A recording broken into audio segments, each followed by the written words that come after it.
Hey, you. Yeah, you. Yeah, you. Come here. Get a little closer. A little closer. I have a secret I want to tell you. I read on average 115 books or so a year, and I'm able to talk about them at length and in depth even years after I finished them. I'm able to talk about the thematic content, the character arcs, the plot, the world building, the imagery. I can even share quotes from the books I read years ago. And I can do all these things not because I have the greatest memory known to man, because I really don't. I would probably lose all my limbs if they were not attached to my body. But what I do have is an amazing system for annotating the books I read. And this really is the secret sauce. It's why I can retain so much more of what I read. It's why I can talk about them years and hundreds of books later. It's why I can remember impactful, inspiring quotes when I need them most.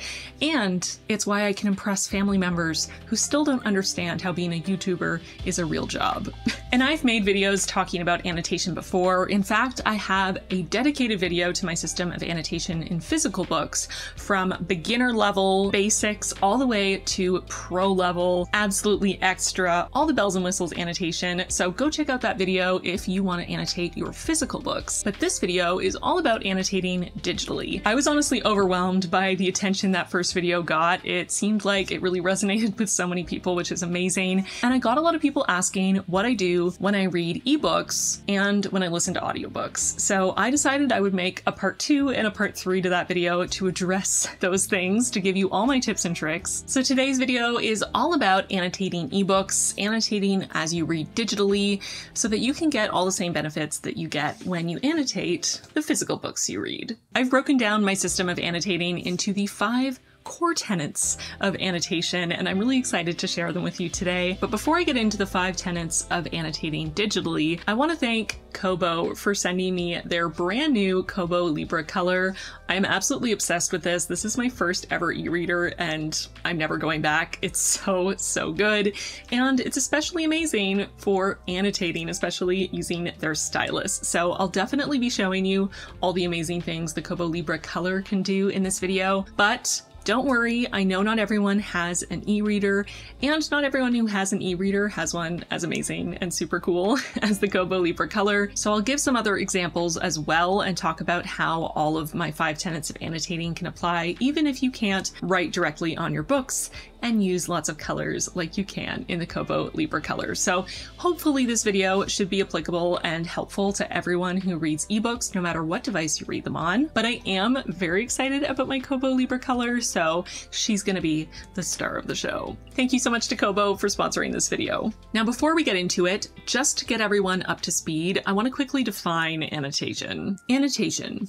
Noun, a note of explanation or comment added to a text or diagram. Or put another way, annotating is any action that deliberately interacts with a text to enhance the reader's understanding of, recall of, and reaction to the text. My personal definition of annotation is a process through which you can engage in conversation with an author and become a more active participant in your reading. Annotation has been around for ages. It's essentially been around for as long as we have been writing things down as a species. Here are some really cool historical examples of annotating just to prove my point. I already mentioned some of the reasons you might want to annotate, and if you want even more reasons to annotate, check out my first video on annotations. But I'm too excited for more preambles. Let's skip it and let's get right to the first tenet of our 5 tenets of annotating ebooks. 1. Bookmarking or tabbing. If you're annotating a physical book, this is likely going to look like tabs along the side of your book in a variety of colors that allow you to quickly find your own notes or sections of the text you might want to refer to later. But when you're annotating digitally, you can't tab in exactly the same way, and this is where bookmarking comes in. Now, this is something you've likely all already done if you've ever read an ebook, just tapping the corner to turn down that digital page to bookmark it. Pretty much any app that you can read an ebook in is going to allow you to find all of the pages that you've bookmarked. So it's a really easy way to just mark any and every page that you might want to come back to later. The only drawback here is that you can't color code bookmarks the way you can tabs,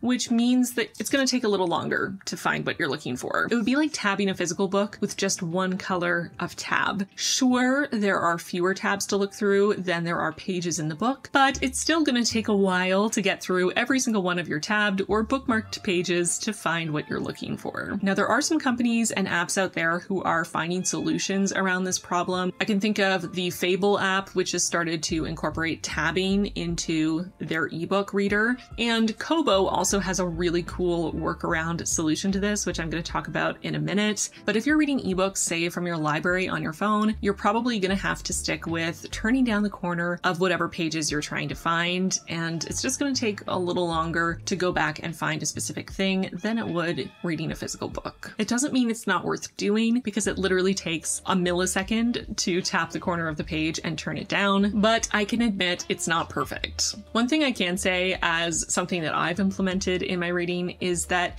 you can be a little bit more selective about what pages you actually bookmark. Maybe you're not going to bookmark every single page that you add annotations to or want to remember, but you're just going to bookmark your absolute favorites, pages that have your favorite quotes of the whole book, or a really important moment in the plot or in character development. Saving your bookmarks for those most important pages means that they will be the easiest to find. So that's something to think about applying in your own reading if that resonates with you. But this first tenet is very simple, very easy, probably something you're all already doing. So let's move on to something slightly more complex. Let's get into tenet 2, which is highlighting. Now, this is also probably something you've all done before in reading ebooks. Most ebook readers allow you to highlight text, and a lot of them give you a couple color options. I feel like average is probably 3 to 4 colors. So you've probably already, from time to time, highlighted some text, whether it's a quote that you really loved, or a sweet moment between two characters, or a really dramatic climactic moment in the plot. Highlighting is a really great way to draw your eye to specific text on the page. And most ebook readers have a way to find your highlights. Sometimes they're in a separate place from your bookmarks, and sometimes they're combined, but usually you can go through essentially an index of all of your highlights in an ebook and jump to those pages to see your highlights. And this is why I mentioned in relation to bookmarking that you might want to only bookmark your absolute most favorite, most important pages to really make them stand out, make them even easier to find, because most ebook readers are going to let you go through an index of your highlights. So if you're highlighting a bunch of things as you're reading, maybe you just want to bookmark your absolute favorites. Now, I absolutely love highlighting when I read ebooks. I highlight so much more digitally than I do in physical books. I couldn't tell you why. Maybe it's just because it's so absolutely drop dead easy to do. And I really love using as many different colors as I'm given as options to highlight with. And that is because of tenet number 3 of digital annotating, which is using a key. Now, when I read a physical book, my key applies to my tab colors. So each and every one of the colors that I tab with has its own meaning.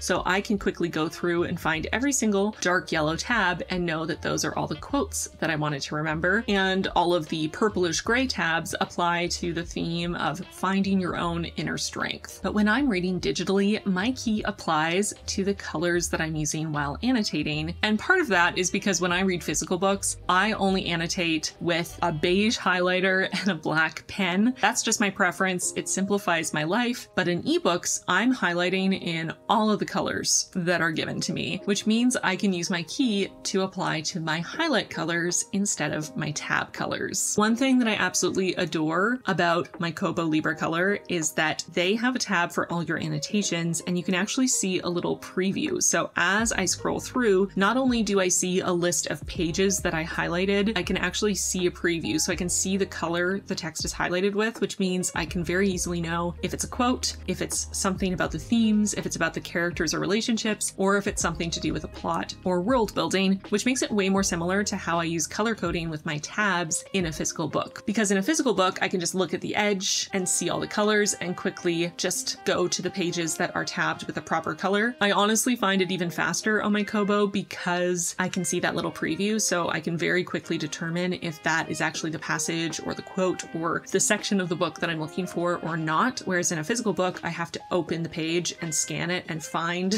what the tab was referring to, where on the page, and then read a little bit to see if that's what I was looking for. So I'm so glad they added that feature because I use it all the time and it is so useful. Now, something I get asked a lot about the whole concept of having a key is just how to even go about deciding what should be in your key. What should you even be tracking? And that's a hard question to answer. It's a bit nebulous because every reader is different. We're all unique and we prioritize different things in our reading. We are focused on different things. We care about different things, and that's a good thing.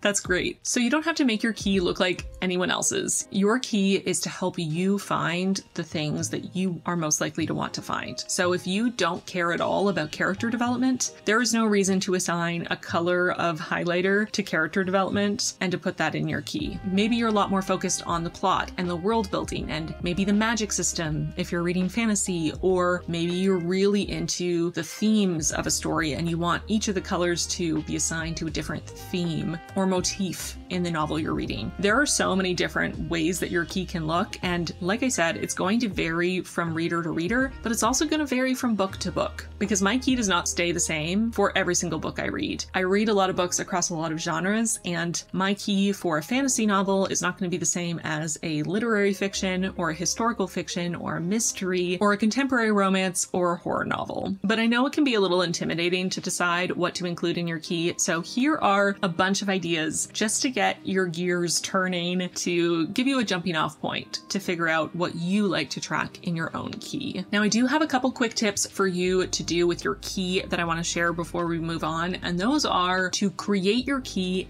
as you go. You do not have to make your whole key, set it in stone before you start reading a book, because how do you even know what themes are going to be coming up and what characters you might want to track and what aspects of the story are even worth remembering before you start? So feel free to start reading your book with no key at all and to start building it gradually as you go along and you find that you want to highlight things and save them for later. In this same vein, feel free to change things. You do not have to keep your key the same through an entire book. If you realize that you created a category for something that only came up twice in the first chapter and has never come back again, you do not need to keep tracking it. It's okay to change your mind. It's okay to change your key. There are no rules. You can do whatever you want. Now, when I read a physical book, I'll put my key on a little sticky note so I can keep it with my book. But when you're reading an ebook, things are a little different. So prior to my life with my Kobo Libra Color, I would put my key for my highlighting colors in my reading tracker. I have a reading tracker on Notion. Yes, I am making a video about it. It's coming soon. Do not worry. But I create a new page for every book I read in Notion, and I have a little section for notes. And in that section, I would write in what the different colors of highlighter meant in my own personal key for that book. If you don't use Notion, you could use any note-taking app on your phone, or maybe you have a physical reading journal, you could write it in there, just anywhere that you can refer to, because I know it feels like you'll be able to easily remember what each color means, especially if you only have 4 colors, for example, and maybe you will. But I know me personally, I will often forget what each color means. Now at this point in my annotation journey, I've been annotating for so long and I tend to gravitate towards using the same colors to mean the same things, that it's gotten a little easier. But especially when you're first starting out, I highly recommend actually writing down your key somewhere so that you can refer back to it and remember what it means. But I will say Kobo has figured out a really elegant solution to this that I am mildly obsessed with. Personally, in my Kobo, I use their Notes app for my key. So from the home page, you can see my notebooks in the bottom center, and I can just tap there and go to my notebooks. I have a book notes notebook, and every time I start a new book, I create a little key. So here you can see the 4 highlighter colors on my Kobo Libra Color. Yellow is for quotes and gorgeous prose, pink is for characters and relationships, blue is for tracking all the themes, and green is for plot. And it's really easy to swap between apps, between the notebook and the book I'm reading. Just by swiping down from the top of the screen, I can go between recently opened books or apps, which means that I can just quickly hop between the two to refer back to my key or to add a little note and then keep reading. So we've covered tenets 1 through 3 of digital annotating, and now it's time to move on to tenet 4, adding emphasis. Now, this is something that is a little more exclusive to my Kobo Libra Color. I have not, as of yet, found another way to read ebooks that allows me to underline and circle and add asterisks and just in general emphasize certain portions of a highlighted text. But that is something I can do very easily on my Kobo Libra Color using their stylus. You can literally just write right on the screen. You can underline, circle, add asterisks, add brackets, do whatever you need to do to emphasize certain words or phrases within a highlighted portion of the text. And this is something I really love to do just to draw even more attention to the most important parts of the text that I'm highlighting. This is super easy to do on the Kobo Libra Color. You just tap in the center of the screen to pull up your options and tap the little pen icon. You have 10 colors to choose from and 5 line weights. So there's lots and lots of options. And once you've selected what you want, you can just write on the screen as if you're writing on a piece of paper. It is so ridiculously easy. And if you don't like what you did, you can just use the back of the stylus as an eraser, which is honestly possibly my favorite thing about this entire ordeal. I love that the back of the stylus is an eraser. It is such a small detail, but it's absolutely so much fun and so intuitive to be writing as if I'm writing on a piece of paper and then to just flip the stylus around and use the back of it like an eraser. Absolutely brilliant, genius. I bow down to whoever made that decision at Kobo because it's so great. I love it. This really takes things to the next level and really shows why the Kobo Libra Color along with the stylus is such an upgrade when it comes to annotating as you're reading digitally. Being able to go into a section of text that I've highlighted and underline the most important section, circle a word, add asterisks and little doodles, and just really make it my own and make it even easier when I'm reading that section of text to immediately find the most important parts of it. It's just next level and I love it so, so much. This is unfortunately something that I have not found an easy way to do while reading ebooks on other devices. Let me know in the comments if you have found a way to be able to add emphasis with underlining and circling, adding asterisks and so on in a device that does not use a stylus and annotation technology. And that brings us to our final tenet of annotating, taking notes. Prior to getting my Kobo Libra Color, I took all the notes on the ebooks I read in Notion in my reading tracker. Because each book that I read got its own page in Notion, I would create a little toggle that would open up to a bullet point list.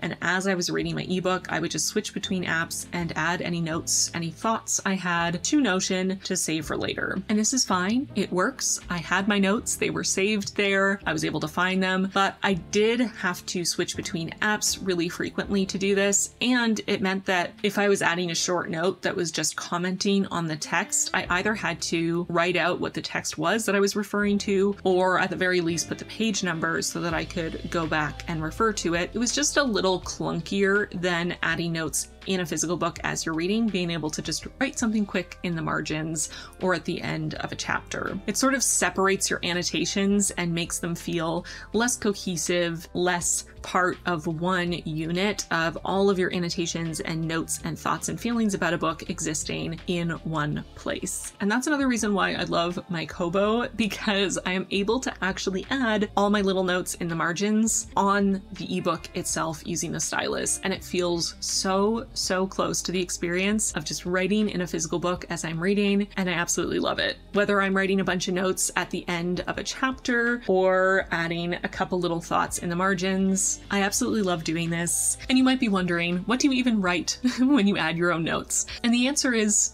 anything and everything. My notes can really run the gambit of different types of reactions to the text. It can literally be my very first reaction to something I read. It could be something as simple as writing LOL next to something I found funny. It could be me going on a tangent about something that the text reminded me of, or writing a little anecdote from my own life that is similar to what just happened in the text. It could be me writing free-form thoughts and associations that come up when I'm reading about a specific theme in a book. Maybe something in the book relates to something that is happening in the world right now and I want to write about that. It can be literally anything, whatever pops into your mind. And something I really want to emphasize here is that you do not have to write the most brilliant thing that's ever been written. You don't have to be a genius. You don't have to write only the most insightful thoughts that have ever been thought about the text you're reading. You don't have to show anyone. No one has to read your notes. So you don't have to be worried about the quality of your notes. Your notes can be whatever they need to be. The whole purpose of writing your notes is to enhance your reading experience, make it more fun, make it easier for you to analyze the text and get your thoughts out and to process things and make those connections to help you retain the information you're reading, especially if you're reading nonfiction. One of my favorite ways to use notes is to finish a chapter of a nonfiction book and then to summarize what I learned in the chapter and the most important things at the end, which really helps to just encode the information in my long-term memory. Now, a couple tips to go along with note-taking. On the Kobo, you can actually adjust the margin size and the line spacing. So if you're someone who typically likes to write in between the lines of text, or maybe you hate doing that, but you love writing in the margins, so you want your margins to be nice and big, you can make those adjustments on the Kobo, which is really cool. And if you change your mind about how you want to make those adjustments later on and you change it, your annotations won't disappear. There will just be this little button, and when you tap on it, it will pull up your annotations in relation to the text in its initial formatting, because changing the line spacing and the margin size could warp or change your annotations. Now, I have been known to have a lot to say, and sometimes when I'm writing notes in a physical book, I run out of space in the margins or at the end of a chapter, and I have to put a sticky note in to be able to keep writing. And it does happen when I'm reading ebooks as well. So if I run out of space while I'm adding notes to the margins or at the end of a chapter in my Kobo, I will just go to my notebook, again, just swiping down from the top to go to my recently opened apps and go to my book notes, and I can just keep writing. Now, one of the things that I love about writing notes in my Kobo is that I can choose from these 10 different colors, which means that not only can I have a key for what all 4 of the highlighter colors mean, but I can also lend meaning to the color of what I'm writing with the pen. You might have noticed in my key, not only did I have the 4 sections for the 4 highlighter colors, but I also had some subsections. So quotes are highlighted in yellow, and also, underlined and circled, and notes about quotes are written in yellow. But if something is just particularly gorgeous prose, it's not so much the meaning of the quote that I love, but just the words smashed together, then I use this rusty red color. Any information to do with character and relationship development is highlighted in pink, but if I'm writing notes about it, if it's about one character specifically, I'm writing in pink. If it's about relationships between characters, I'm writing it in purple. Same thing for the themes. All text relating to the themes is highlighted in blue, but each of the 4 primary themes that I'm tracking while I'm reading are given their own color. So mortality and youth is gray, vanity and beauty is blue, light green is influence, and orange is gender roles. So those are my 5 tenets of annotating ebooks: bookmarking, highlighting, using a key, adding emphasis, and taking notes. I am such a huge fan and advocate of annotating, and my favorite metaphor for this is that reading a book is kind of like going to a party and standing in the next group over from someone who is telling the most amazing story or going on a monologue about something really fascinating. They really know what they're talking about. They have so many complex ideas. They're really going for it, sharing all their ideas, having this really incredible conversation with a group of people. And you're just kind of standing a couple feet over, eavesdropping, enjoying the conversation, getting a lot out of it, finding it really interesting, but you're not really participating. You're just passively listening. That's what it's like to read a book without annotating. But starting to annotate as you read is like being at that party, hearing that person talking about something that really interests you, and deciding to join that group and to engage and to have a conversation with them, ask them questions, give your own ideas, share your ideas. And that's what annotating really feels like for me. It's really getting into an active conversation with the author about the themes and ideas and worlds that they've built. And isn't that just so cool and so special? One final thing I want to share before I go is my really easy 3-part process to annotating as I read to make it more efficient, because that's something I got a lot of comments on in my first annotations video from people asking how I managed to annotate without sort of breaking the flow or the immersion of reading. And I will say that it's something you'll get used to over time, and you also might find that some aspects of annotating don't work for you personally, and that's okay.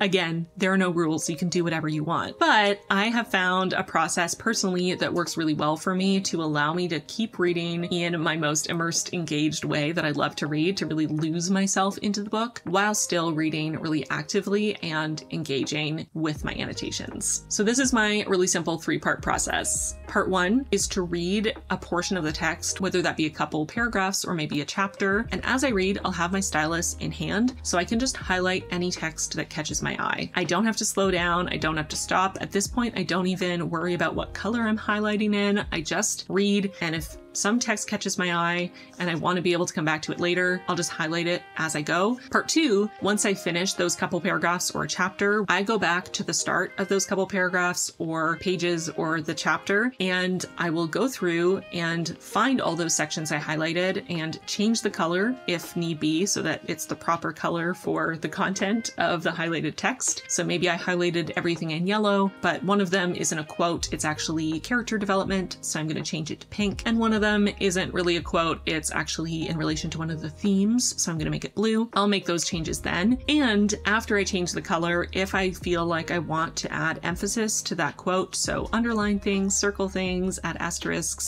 and also if I want to add any of my own thoughts as a note, this is when I'll do it. So step 1, read and highlight as I go. Step 2, go back through and add emphasis and notes. And part 3, if I feel the need, I will bookmark or tab that page so that it's easier to find later. I find this process works really well for me, and it's how I annotate when I read physically as well. It definitely takes more time than reading a book without any annotations at all, but I think you already knew that. If you're wanting to get into annotating, you just have to accept that it takes a little bit of time to do, and for me, that trade-off is 100% worth it. But I totally understand not wanting to slow down your pace of reading and sort of eliminate the immersion in the text as you're reading, and that's why I use this particular process, because I find it really strikes a perfect balance for me. So that brings us to the end of this video. I have shared all of my tips and tricks for annotating when you're reading ebooks. I hope this video was helpful. Let me know in the comments if you have any more questions, whether they're about annotating in general, specifically annotating digitally, or questions about the Kobo Libra Color and all the many ways that it makes annotating more fun.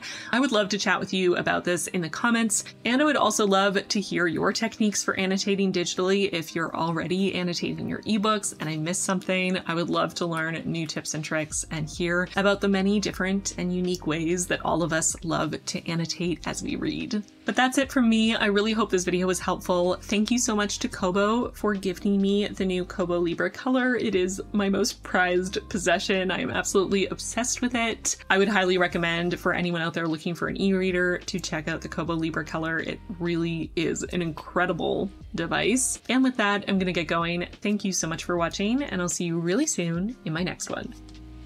Bye, friends.